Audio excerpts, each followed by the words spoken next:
What's going on, guys? Jay here.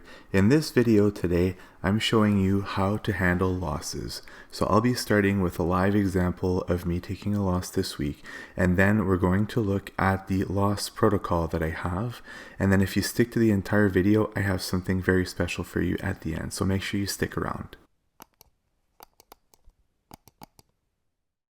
As you may have seen from my daily routine video, I always start the day with doing a higher time frame analysis on my charts.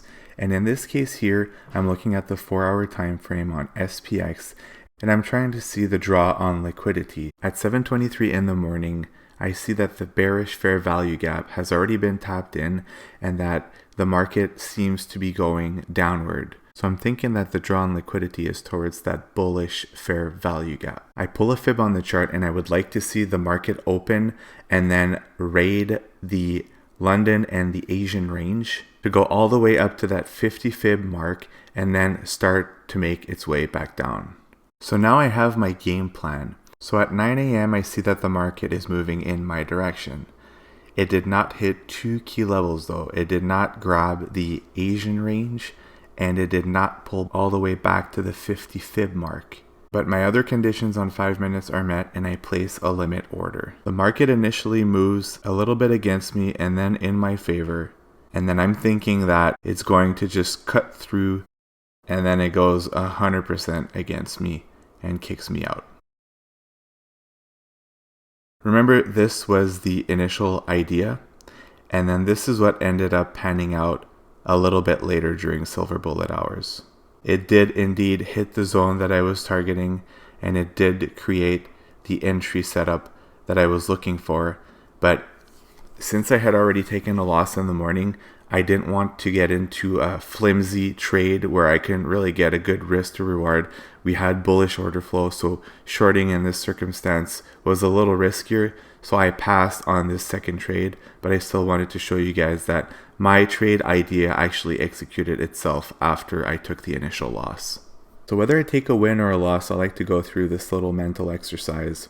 In this situation, we're looking at it from the loss perspective, and it helps you identify and figure out if you need to work on something with your trading. So the first thing you should ask yourself when you lose is, do you have an evidence-based trading plan? And if you don't, why are you even trading in the first place? You need to be analyzing different strategies and measuring them. If you don't have anything that has proven time and time again to give you an edge in these markets, why are you even trading in the first place? So there's a lot of resources out there, but I have a really good one on my website and you can go check that out. The second question you should ask yourself is, did you follow your plan after taking a loss? If the answer is yes, you're allowed taking only one other trade for that day.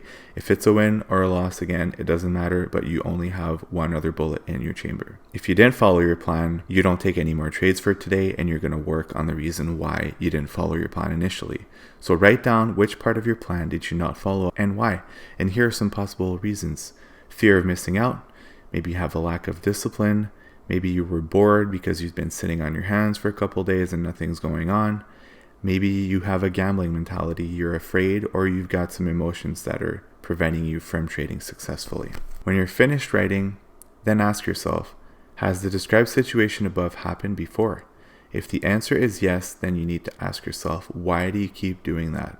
It means that it's a recurring issue and you need to seek advice to fix it. And if you made the conscious decision to become a trader, you've brought yourself here on your own and you're able to get out of this situation on your own as well. But you'll be able to find the information. There's hundreds of videos on YouTube, for example, that will help you tackle the issue about the fear of missing out. The way I tackle FOMO with my trading is that I document everything every single day.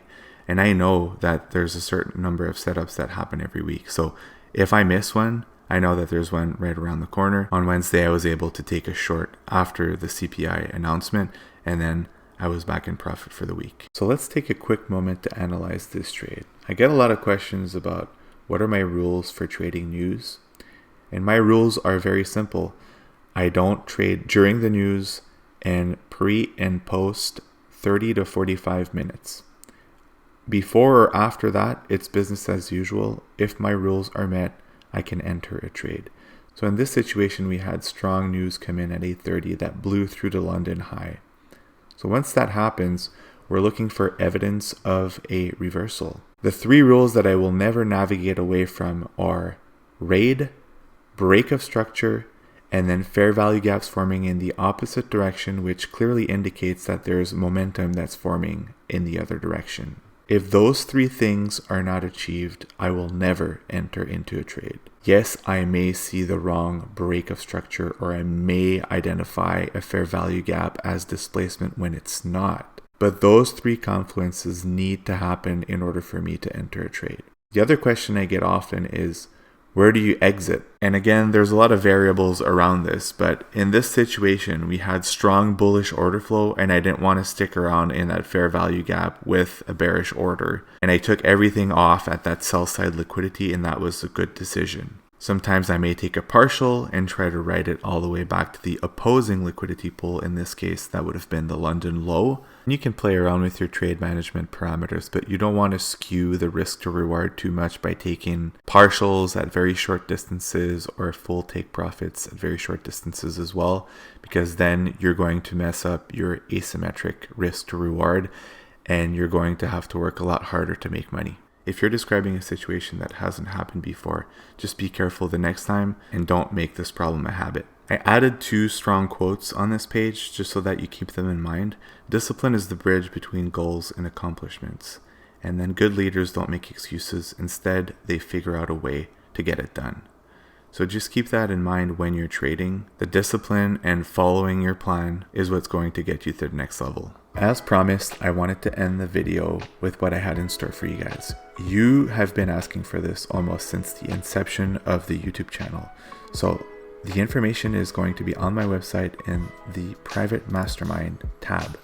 So please take a moment to review the information here. It is only accessible to 50 people. So please take some time to go on the website and then read about what the private mastermind is about. You guys have been asking for this almost every day on Twitter, on YouTube. Now is your opportunity to be part of this group, and it's going to be absolutely insane. The amount of quality content, the exclusive content that's going to be in this group. You do not want to miss out on this. If this video helped you guys, please leave it a thumbs up and consider subscribing to the channel for more content like this in the future. Thanks and have a great day.